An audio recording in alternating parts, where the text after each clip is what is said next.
Assalamualaikum warahmatullahi wabarakatuh. Anda telah menyaksikan video daring perkuliahan Administrasi Negara. Dengan saya, Rabiatul Adawiyah Luberti, NIP 1911-143, kelas 4B reguler pagi. Baiklah, pada pagi ini saya akan menjelaskan sedikit tentang tinjauan ekologis administrasi negara Indonesia. Baiklah, selanjutnya saya akan menjelaskan sedikit tentang ekologis administrasi negara Indonesia. Dalam menganalisa ekologis administrasi negara Indonesia, digunakan perincian faktor-faktor ekologis meliputi faktor-faktor ekologis yang beraspek alamiah dan faktor ekologis yang beraspek kemasyarakatan, yang meliputi ekologi, politik, ekonomi, sosial budaya, dan militer atau HAMKAN dalam kurung Ipolek Sol Bumil. Selanjutnya A. Faktor-faktor ekologis yang berupa aspek alamiah. Faktor-faktor ekologis beraspek alamiah terdiri dari 3. 1. Lokasi dan posisi geografis. 2. Keadaan dan kekayaan alam. 3. Keadaan dan kemampuan penduduk. Next, selanjutnya 1.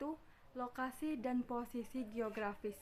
Posisi geografis suatu negara menunjukkan ketentuan tentang lokasi suatu negara dalam rangka ruang atau tempat dan waktu, sehingga menjadi jelas batas wilayah negara pada suatu saat tertentu. Baiklah, selanjutnya saya akan menjelaskan secara singkat tentang pengaruh lokasi dan posisi geografi terhadap administrasi negara. 1.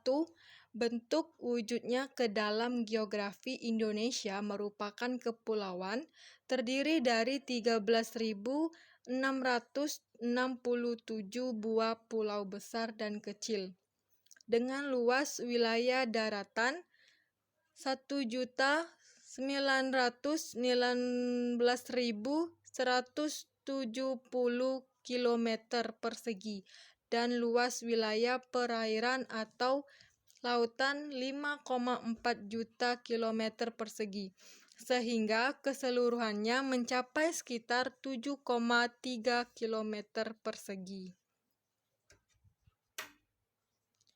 Dalam hubungan ini, tepatlah apabila dalam Departemen Perhubungan terdapat Direktorat Jenderal Perhubungan Laut dan Direktorat Jenderal Perhubungan Udara, yang dengan program-programnya masing-masing berusaha meningkatkan perhubungan laut dan perhubungan udara dalam rangka menerobos isolasi pulau-pulau tersebut.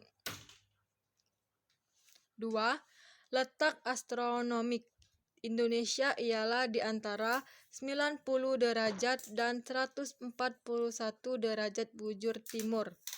Di antaranya 6 derajat lintang utara dan 11 lintang selatan, yang berarti berada di daerah tropis.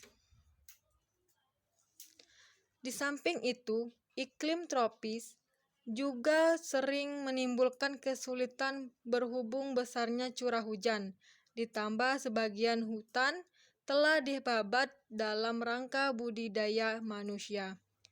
Sungai-sungai meluap dan banjir menimpa sebagai penduduk.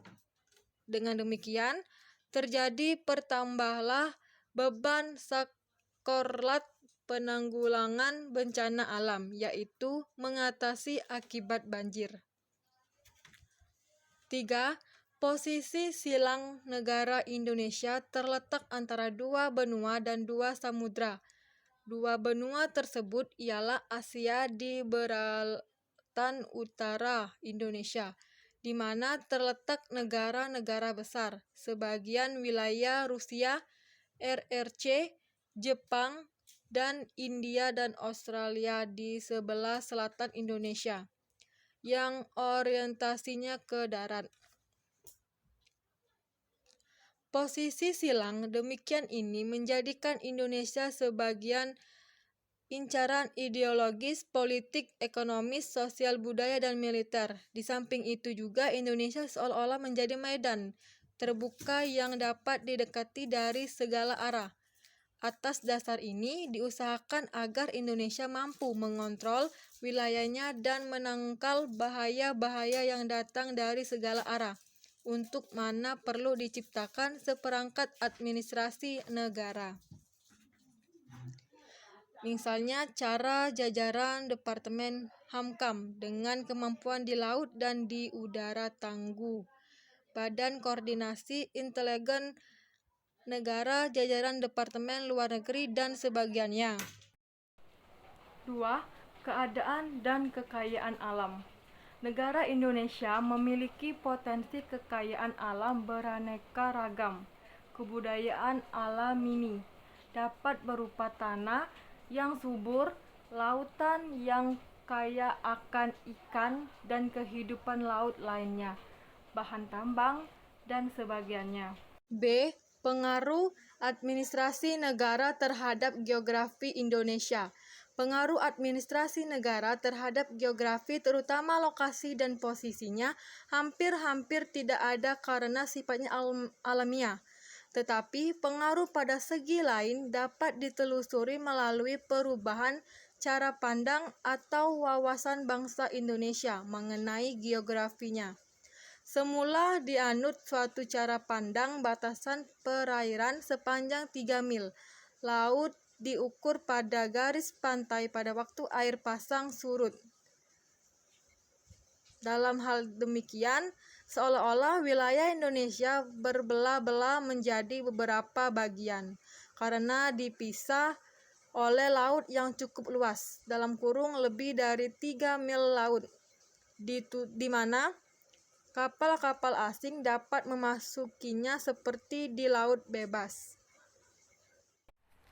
Mungkin itu saja yang telah saya jelaskan pada hari ini. Semoga bisa dipahami dan bisa mengerti.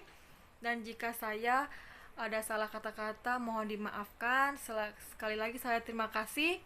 Dan saya akhiri, wabillahi taufiq walhidayah. Wassalamualaikum warahmatullahi wabarakatuh.